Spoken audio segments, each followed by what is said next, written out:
పడాల్సిన శిక్ష పడకపోవటం వల్ల ఆయన బయటకు వచ్చి ఈ అమ్మాయిని హత్య చేశాడు కాబట్టి ఈ అమ్మాయి పేరు మీద తీసుకొచ్చినటువంటి చట్టంలో రైట్ ఫ్రమ్ షాప్ లిఫ్టింగ్ అండి. మామూలుగా షాప్లో ఏదైనా దొంగతనం చేస్తే యజమాని పట్టుకొని కొడతాడు, పోలీసులకు అప్పచెప్తాడు, ఓ 2 రోజులు శిక్ష ఉంటుంది, తర్వాత బెయిల్ వస్తుంది. కానీ ఇప్పుడు పరిస్థితులు అలా లేవు. నాన్ ఇమిగ్రెంట్స్కి చాలా కష్టంగా ఉంది ఇక్కడ పరిస్థితి. సో చాలా జాగ్రత్తగా ఉండాల్సిన అవసరం ఉంది. మీరు నమ్మరు వాసుదేవన్ గారు, ఈ చట్టంలో భార్యాభర్తలు గొడవ పడి ఆ వాదన బయటికి వినిపిస్తే, వాళ్ళు ఇంకా పోలీస్ కంప్లైంట్ ఇస్తే దాన్ని న్యూసెన్స్ కేసు కింద డిటెన్షన్ సెంటర్కి పంపిస్తామని క్రిస్టల్ క్లియర్గా ఈ చట్టంలో పొందుపరచబడింది. ఇది తల్లిదండ్రులని భయపెట్టడానికి కాదండి. ఎదిగిన పిల్లలు వస్తున్నారు ఇక్కడికి, ఆ ఎదిగిన పిల్లలకు కూడా అవగాహన ఉంది ఇక్కడ ఏం చేయాలో ఏం చేయకూడదో. మాక్సిమం ఇందాక పెద్దలు చెప్పినట్టుగా మాక్సిమం అవుతే ఏమవుతుందండి, ఇంకొక 200-300 నెలకు ఎక్స్ట్రా డాలర్లు ఖర్చు అవుతాయి.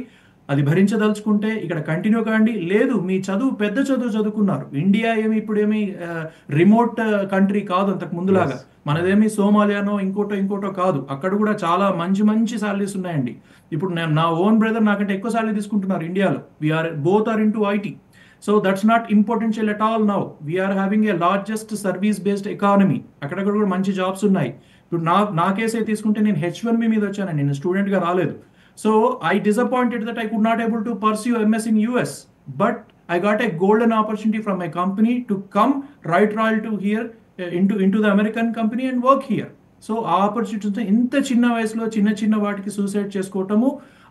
మీరు ఎక్కడ వరల్డ్ క్లాస్ యూనివర్సిటీలో చదువుతూ మీరు వచ్చిందే ఎందుకు కదా, వరల్డ్ క్లాస్ ఎక్స్పోజర్ కావాలి, వరల్డ్ క్లాస్ కమ్యూనిటీలో మేము ఎక్స్పోజ్ కావాలి, సో దట్ మాకు మెచ్యూరిటీ పెరగాలని చెప్పి కదా మీరు అమెరికాకి వచ్చింది. రైట్. మీరు ఫణిమోహన్ గారు మళ్ళీ మీ దగ్గరకు వస్తా.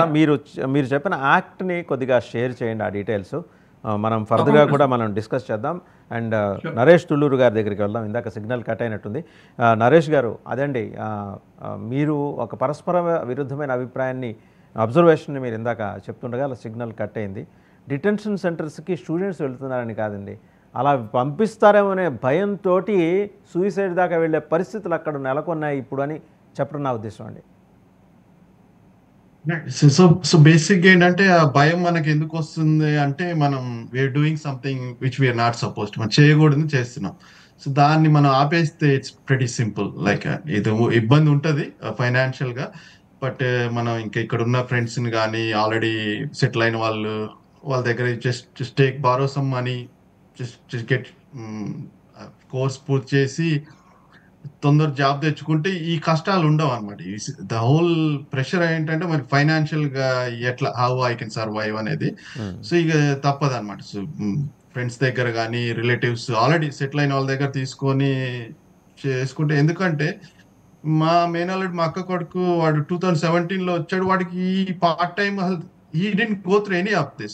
వచ్చేసాడు 18 months లోనే he finished his masters from University of North Carolina in Charlotte. వాడికి జాబ్ వచ్చింది. అసలు